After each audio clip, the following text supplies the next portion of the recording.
Salini lelo. Yo moko utikoloba yango. Ta caméra. Yo utikoloba yango sentiment ya pamba te. Sentiment eyaka suite ya likambo moko boye songolo ya kitoko. Sentiment eyaka eza eloko ya esengo. Eloko memi biso awa tomona yango nanu te. To vivre mais lelo oyo makambo musu tozaki komona yango ezaki incapable pour na biso kosala mais lelo oyo tozomona bengi biso awa. Eloko bengi biso awa ezali sentiment ezali ke tata mokonzi mboka alobi bato bamoni yango lokola ezali makambo ya liseki mais visibilité ezolakisa po ete yo okokaki koyawa te soki oyawa eza eloko etindi yo. Lokola yo parents déjà balobi que l'état azali kozwa en charge enseignement primaire ya bana na yo en tant que parent olobi nini? Papa nalaki na moyen te soki lelo moto azwi en charge alobi ke na kobanda kolesa yo komeleso esengo te oyebi ke kobanda enseignement primaire ezali base bana ebele bafandi na ndako mpo na ngai eza esengo monene alongoli nga ndambo ya charge ale toza na esengo yango nasengeli koloba yango ete population na biso moko akoki kozanga kosepela azali te. Naza na esengo mpo na mokonzi na biso ndenge azwi bana na biso na valeur mpo na batanga ofele epesi biso esengo makasi. Epesi bino esengo makasi lelo koyebisa na baye bazali kokanisa ke enseignement primaire eza gratuité eza lokuta yo moto azali ko vivre yango awa okoyi koyebisa bato bazondima te koyebisa bango nini? Merci papa mpo na mituni akoyebisa bapara mosusu ndenge président yeboye na babiloko nyonso basaka bana bazotanga ofele. Papa bapara na ngai ndenge naza boye naza para il fallait totinda bana na nzela ya kotanga totika makambo kotinda bana bakende koteka ndunda na babite kuteko na balabala topesi mokonzi merci ebele makasi. Bonjour Nego. Bonjour. Tomoni yo awa na lemba devant Institut Mokengeli ozali na esengo makasi okoyi ko expliquer biso esengo ya nini awa? Naza esengo makasi ya liboso ya koyamba président de la République Antoine Félix Tshilombo a inauguré complexe scolaire Mokengeli pour bana batango fele. En tout cas nzamba batela ye Moussa Malamu na peuple congolais pour le gouvernement ya Ilunga à coalition nationale FC Cash basa Moussa Malamu peuple congolais à se retrouver. Mbote maman. Mbote papa. Maman comment nai? Maman Mabika Kabeya Dorcas. Maman mami tomoni yo awa devant Institut Mokengeli ozali apparemment ozali na esengo makasi likambo nini? Papa eza président ye ko réhabiliter ko inaugurer Institut Mokengeli pour ba réhabiliter ngo kitoko makasi. Président de la République a inauguré Institut Mokengeli au ba réhabiliter oyo sali bambule belé l'état bosana kiango kasi lelo ba yebisi biso que président a annoncé officiellement que bana na niveau école primaire bakotanga ofele. En tant que maman, en tant que parent, sentiment no ezalini? Papa toza na sentiment makasi zamba zwa lokumu atala papa po makambo ya minerval ezali kotungisa biso makasi mais lokola lobi bana batanga ofele tozopesa ye kaka balongonya zambe asalela ye minene toyebi aza na vision malamu po ya Congo. Na yoka makambo ya classe ofele te na kamwe na ezalaka kala mais zongi lisusu toza na esengo et continuer bongo. Mais bato ebele bazali koloba ke enseignement ya ofele eza makambo ya lokuta yo moto azali ko vivre yango awa sur terrain okoyi koyebisa bango ni yo moto moni yango na misu. Eza lokuta te eza confirmé penza eza ya solo to vivre yango penza en live bana baotanga ofele biso bana ya bandenias toza na esengo bana mama Denise papa umela na mama to sepeli makasi toza toujours na sima banderole yango oyo ya mama.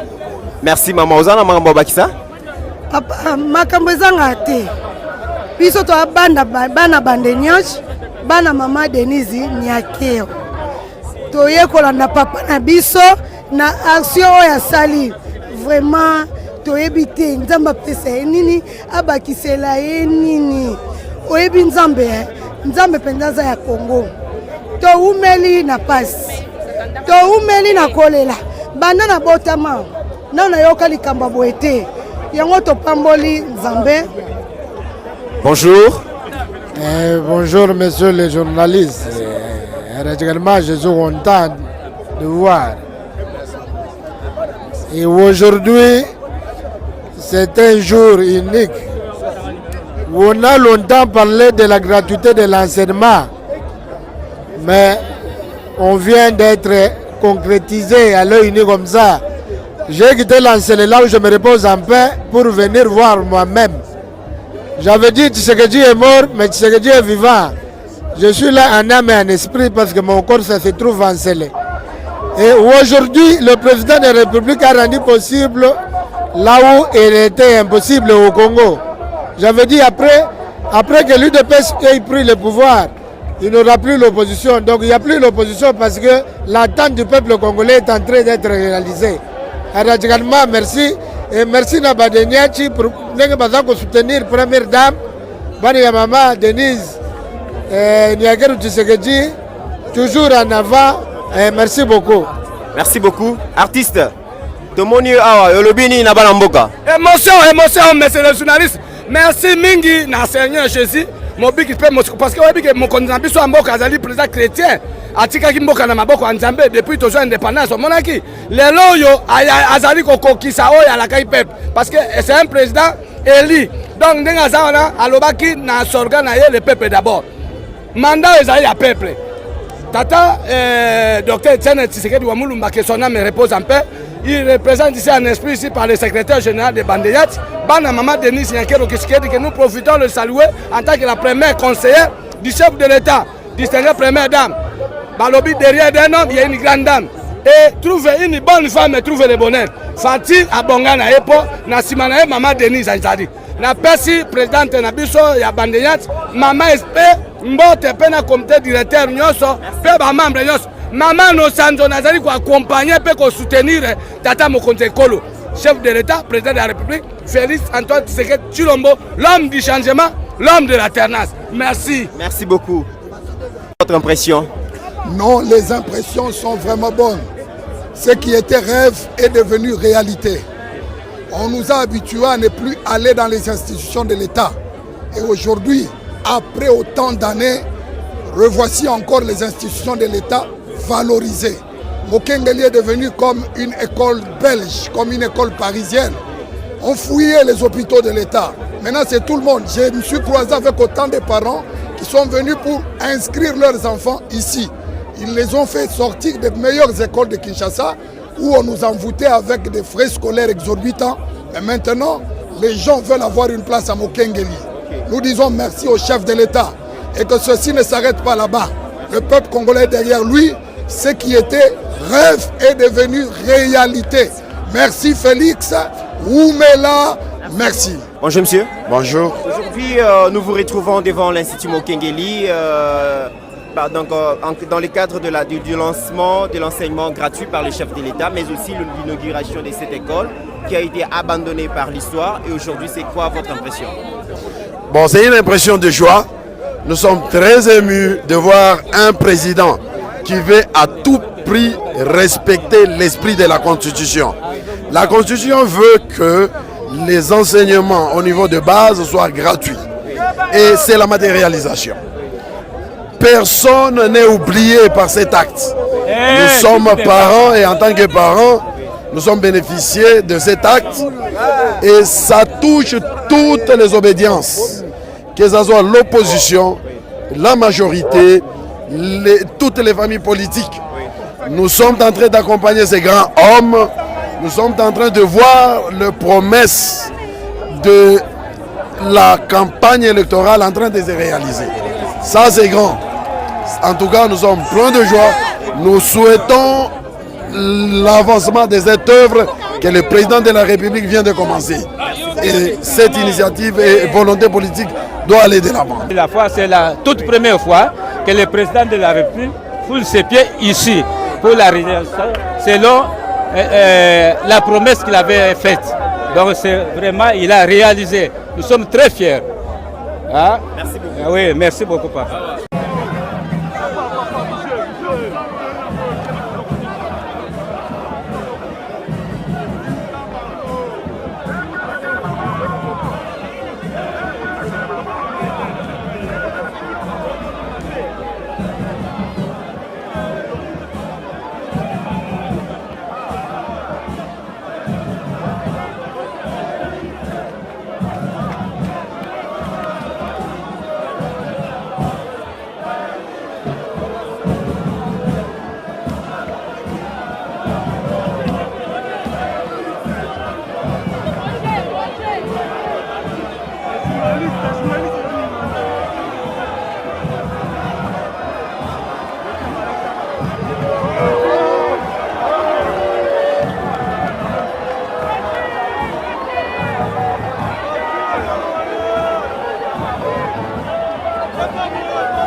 Et concrète d'accompagner les chefs de l'État dans la reconstruction de notre pays.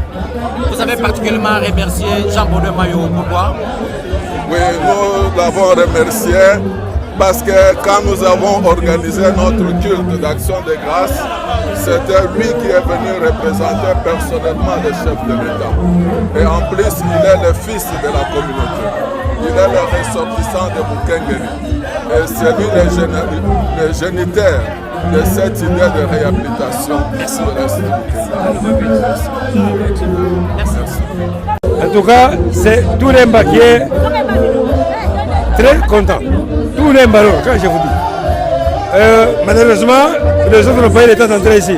Nous devons le féliciter parce qu'il a tenu d'abord sa parole. Ça, moi, le jour de déposer la première paix, C'était trop sale ici. Je vois, vous avez vu les images. C'était trop sale, en tout cas non viable pour même étudier ici. Mayo Mambeke a joué beaucoup pour cette réhabilitation. Son président lui Voilà. Nous disons grand merci à notre vice-premier ministre. Puisque lui, c'est lui qui a étudié ici, qui a décroché son diplôme, c'est lui qui a initié, qui a demandé au président de la République pour qu'on puisse réhabiliter dans le programme de 100 jours. Alors ça a été fait.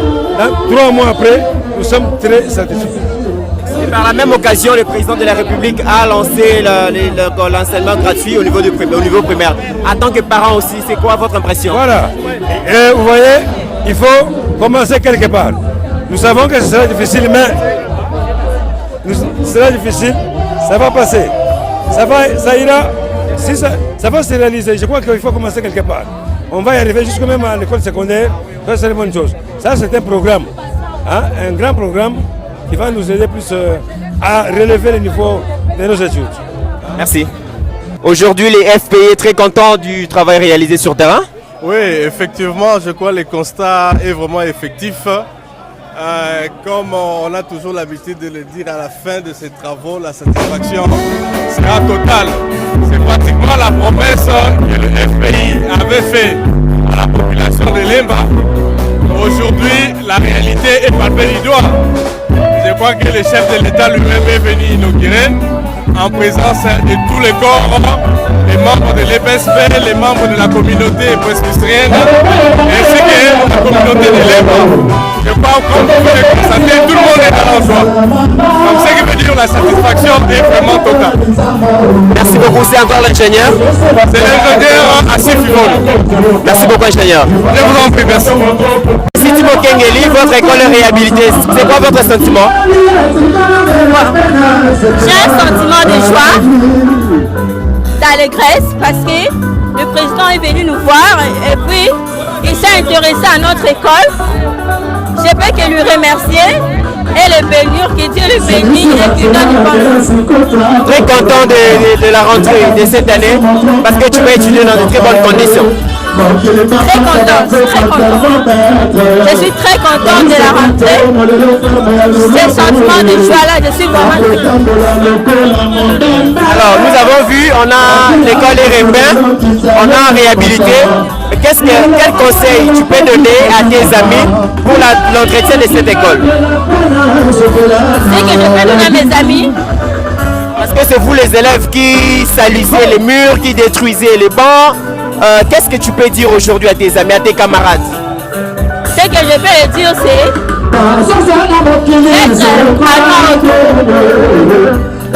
être ne pas être pas salir, il faut être toujours, il faut respecter les conditions. Bonjour. Bonjour. C'est quoi ton sentiment? On a réhabilité votre école. Qu'est-ce que tu peux nous dire? Merci. Qu'est-ce que tu dis au président de la République? Je lui dis vraiment merci. Parce que nous aurons payé beaucoup d'argent. Quand ils ont facilité le peuple l'argent, je dis merci beaucoup. Merci. Merci. Maman, va réhabiliter l'école Institut Mokengeli au Lobili. Papa, nga naza na esengo mingi. Naza na esengo mpona komona mbala liboso président oyo azobima azoloba bana batanga ofele. Papa, tozokumisa Nzambe, tozopesa merci na président Faci. Aumela tolingi mutu mosusu atelema o azopostile lisusu te. Atikala libela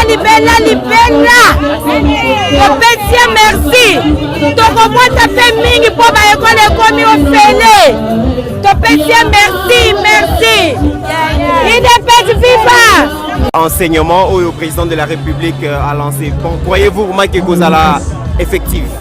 Papa, en tout cas, gratuité est effective. Parce que dans tout le monde est là.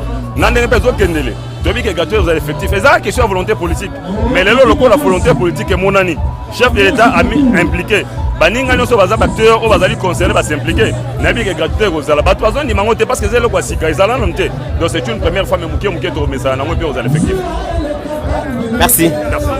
Bonjour papa. Bonjour. Yo zali chef de quartier de l'avoir à place Wapi Institut Mokengeli Izali.